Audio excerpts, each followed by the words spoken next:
नमस्कार मेरे प्यारे साथियों, मैं आप सभी का हार्दिक स्वागत करता हूं अपने YouTube चैनल क्रैक परीक्षा में। मेरे प्यारे साथियों, मैं आज पूरी लुसेंट जीके का निचोड़ लेकर आया हूं, जिसमें से 20,000 प्रश्नों का कलेक्शन होगा, जिसे हम वीडियो में पार्ट 1 पार्ट 2 करके हम धीरे धीरे लेकर आएंगे। ये जो वीडियो है वो हिस्ट्री का पार्ट 2 है और ये सभी प्रतियोगी परीक्षा में बार बार रिपीट होने वाले प्रश्न हैं, जो कि RRB NTPC, RRB group D, पटवारी, नेवी, एनडीए, लेखपाल इत्यादि में ये बार बार पूछे गए हैं। तो चलते हैं हम अपने प्रश्न की तरफ। जो हमारा पहला प्रश्न है कि गांधी इरविन समझौता किससे संबंधित है। तो गांधी इरविन समझौता किससे संबंधित है, देखिए, तो ये हुआ कब था? 5 मार्च 1931। 5 मार्च 1931 गांधी जी के और उस समय के गवर्नर जनरल लॉर्ड इरविन के बीच में कुछ समझौते हुए थे, जो कि गांधी इरविन एक्ट या फिर गांधी इरविन समझौता के नाम से जाना जाता है। तो हम बात करते हैं अब यहाँ पर कुछ कि भारत छोड़ो आंदोलन। तो भारत छोड़ो आंदोलन की बात किया जाए तो ये हुआ था, भारत छोड़ो आंदोलन की बात किया जाए तो ये हुआ था 1942 में। देखिए, भारत छोड़ो आंदोलन, ये क्वेश्चन बहुत बार आता है, लेकिन इसकी डेट पूछी जाती है। इसका इम्पोर्टेंट क्या चीज़ है कि इसकी इम्पोर्टेंट है डेट। अक्सर सबको पता रहता है कि 1942 को मना मतलब कि भारत छोड़ो आंदोलन स्टार्ट हुआ था, लेकिन कब हुआ था? 9 अगस्त को। 9 अगस्त को 9 अगस्त को क्या 9 अगस्त 1942 को भारत छोड़ो आंदोलन स्टार्ट हुआ था। अब बात करेंगे सविनय अवज्ञा आंदोलन की। सविनय अवज्ञा आंदोलन 1930 में स्टार्ट हुआ था। 1930 में स्टार्ट हुआ था और 5 मार्च 1931 5 मार्च 1931 में जाकर गांधी इरविन समझौता के बाद बंद हो गया था। यानी कि सविनय अवज्ञा रद्द हो गई थी, वो आंदोलन वहीं पर जाकर ख़त्म हो गई गांधी और इरविन के बीच में समझौते के बाद।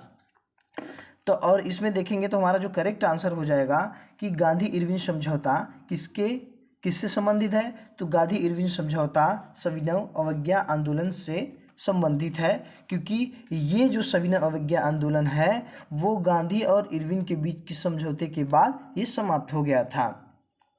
अगर बात करते हैं ऑप्शन सी की, तो ऑप्शन सी के बारे में जानते हैं कि असहयोग खिलाफत आंदोलन। आप लोग जानते हैं कि असहयोग जो आंदोलन हुआ था 1920 में स्टार्ट हुआ था। 1920 में स्टार्ट हुआ था और 1922 में आप लोग जानते हैं कि जो चौरी चौरा कांड है वो वहाँ गोरखपुर में, चौरी चौरा कांड में क्या किए थे, किसान जाकर पुलिस थाने में आग लगा दिए थे, जिसमें से एक पुलिस मतलब कि पुलिस थाने में आग लगा दी थी, जिसमें 22 पुलिसकर्मियों की मतलब कि क्या हुई थी, जिंदा ही वो लोग जल गए। तो ये बहुत बड़ी उस समय मतलब कि समस्या हो गई थी।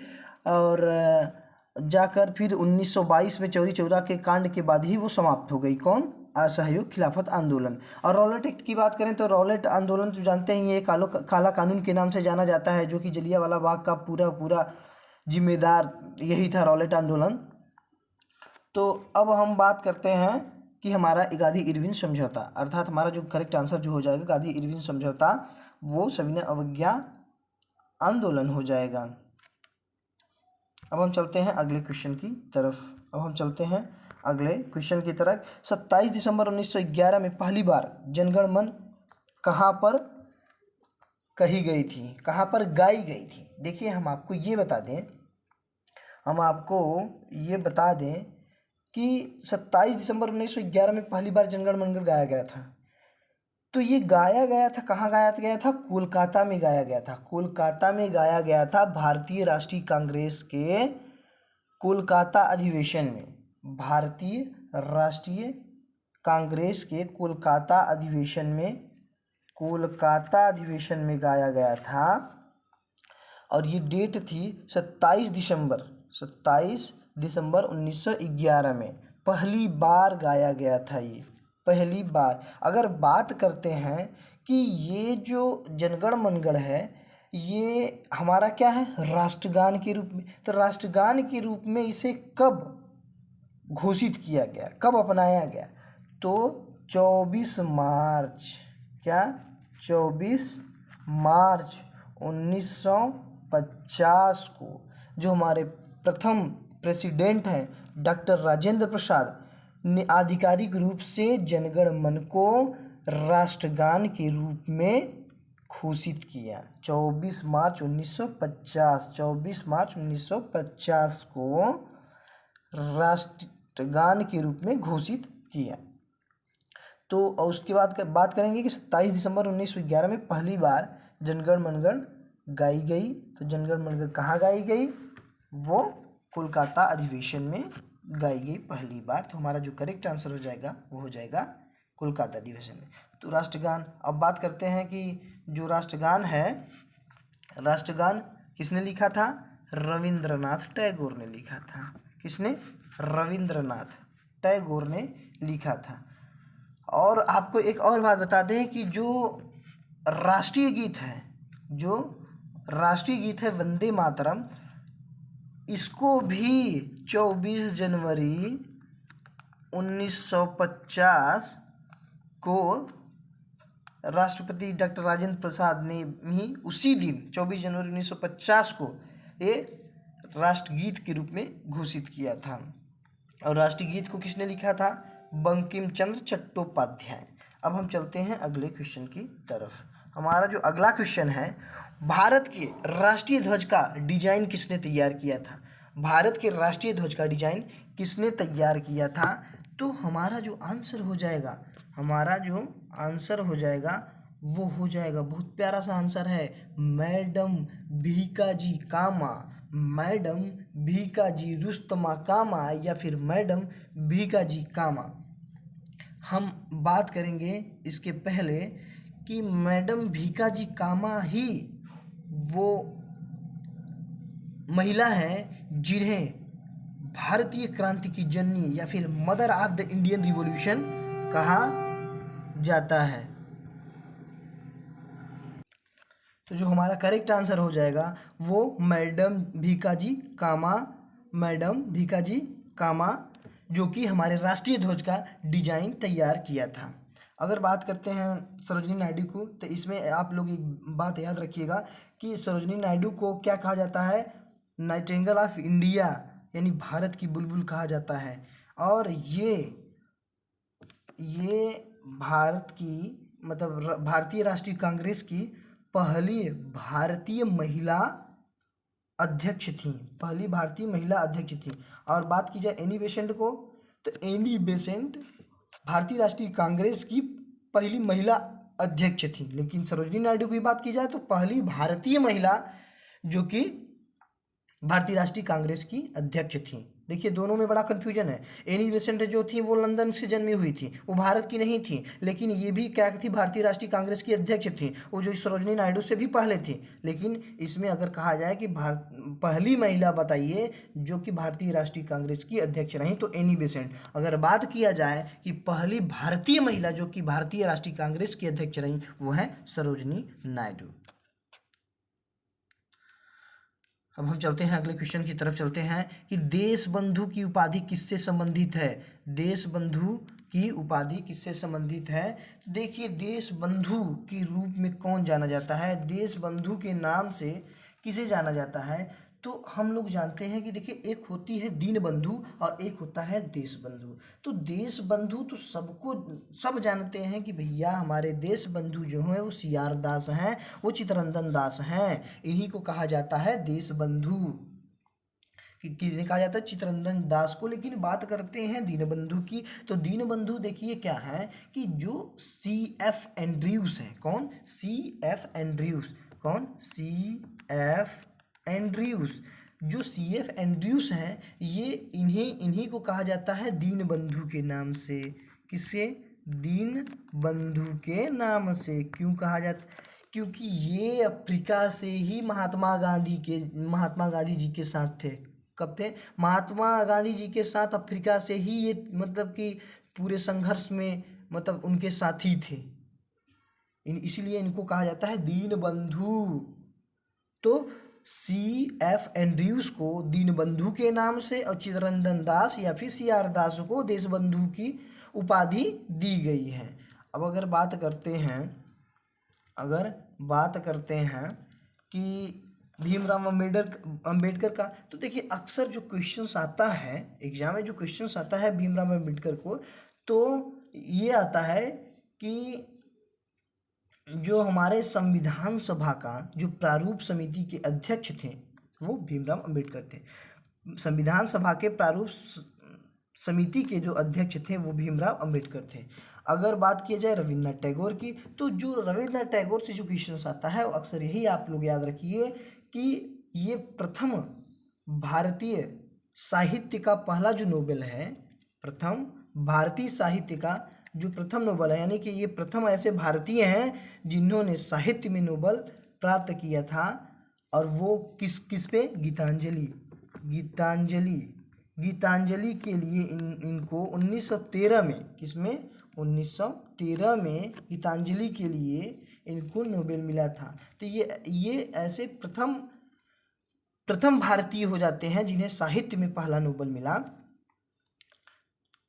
और अब चलते हैं अगले क्वेश्चंस की तरफ। हमारा जो अगला क्वेश्चंस है वो, कांग्रेस ने भारत छोड़ो आंदोलन का प्रस्ताव किस वर्ष पारित किया?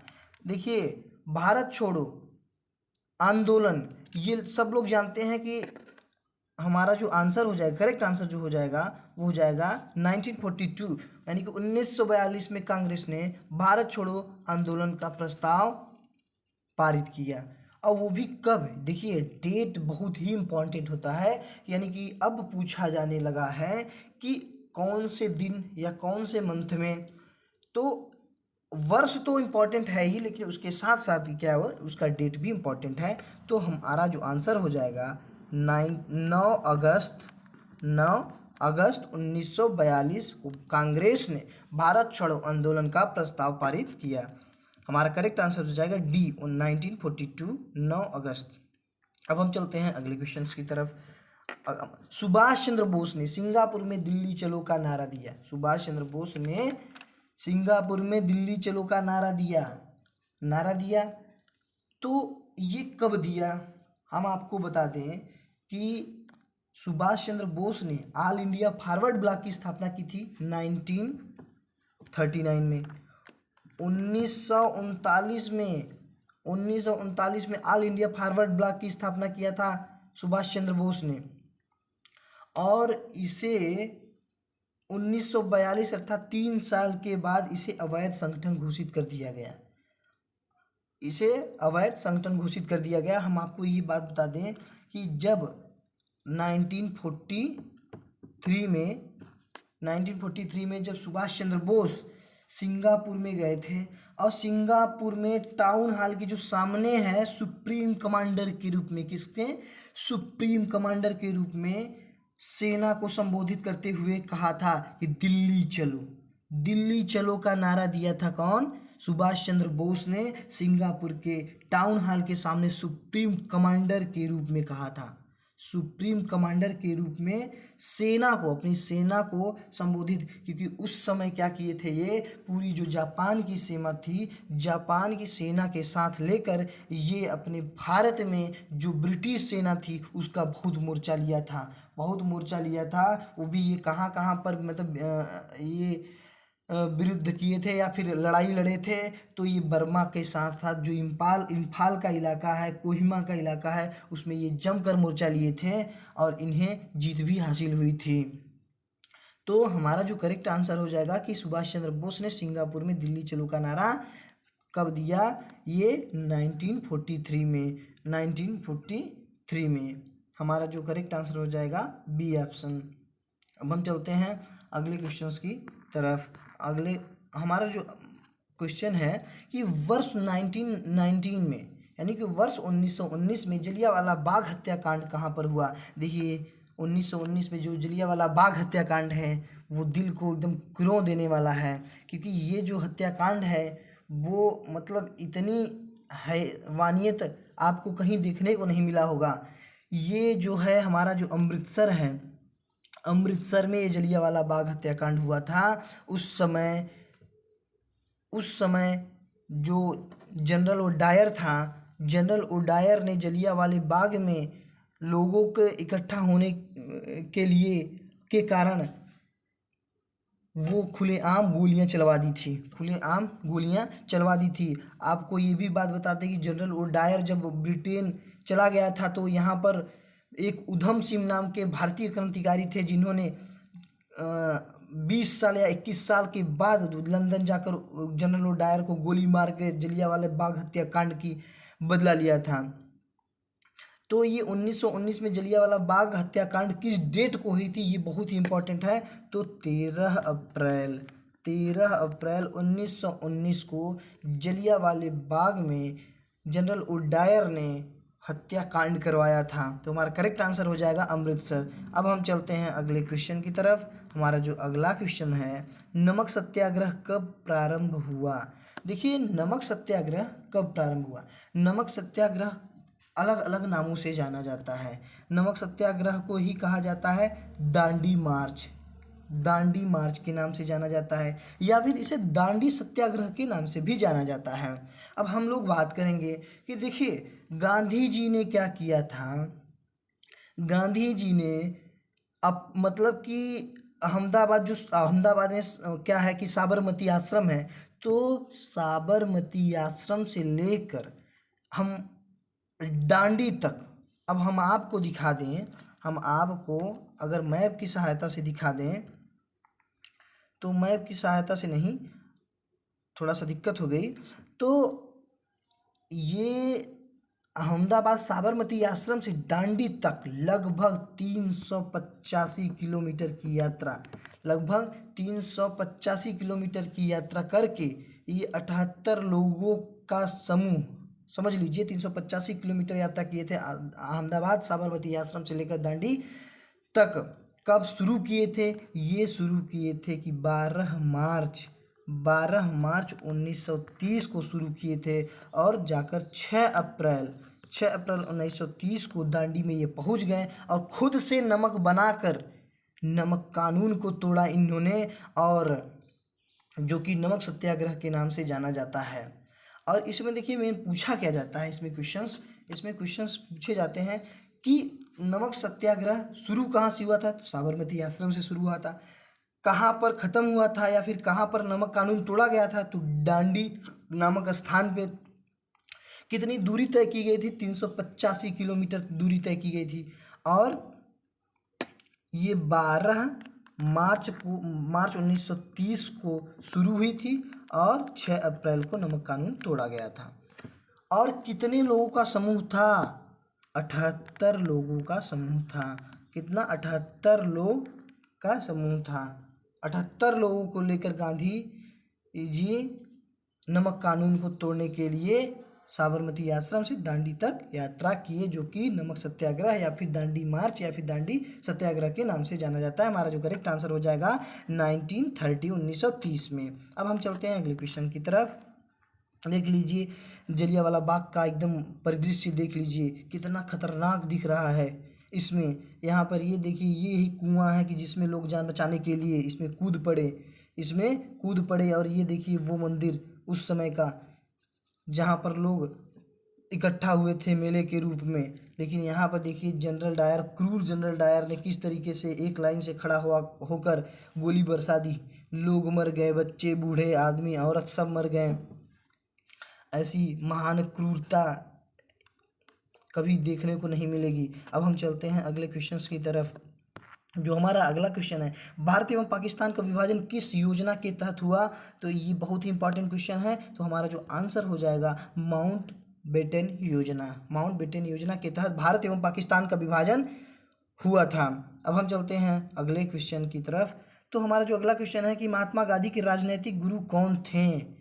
ये बहुत ही इंपॉर्टेंट क्वेश्चन है कि महात्मा गांधी के राजनीतिक गुरु कौन थे। तो हमारा जो करेक्ट आंसर हो जाएगा वो डी ऑप्शन, गोपाल कृष्ण गोखले महात्मा गांधी के राजनीतिक गुरु थे। अब हम चलते हैं अगले क्वेश्चन की तरफ।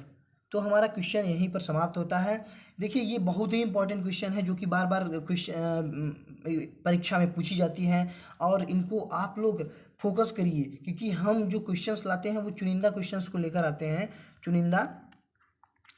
लेकर आते हैं, और आप लोग अगर आप लोगों को वीडियो अच्छा लगे, आप लोग अगर पहली बार ये हमारे चैनल पर विजिट कर रहे हैं तो चैनल को जरूर सब्सक्राइब करिएगा, लाइक करिएगा। और आपको अगर अच्छा लगे तो आप लोग बताइए कि इसमें दिक्कत क्या है, दिक्कत क्या है, हम उसको और अच्छा बनाने की कोशिश करेंगे। देखिए आप लोग का सब्सक्राइब, आप लोग का लाइक अगर हमें मिलता है तो हमें मोटिवेट होता हूँ मैं। और बहुत ज़्यादा मोटिवेट होने के बाद मैं बहुत मेहनत करता हूँ, आप लोगों के अलग अलग वीडियो बनाऊँगा। तो मेरे प्यारे दोस्तों, आप लोग हमारा ऐसे ही सपोर्ट करते रहिए, ऐसे ही प्यार जताते रहिए। हम बहुत कुछ इसमें करने वाले हैं। जय हिंद।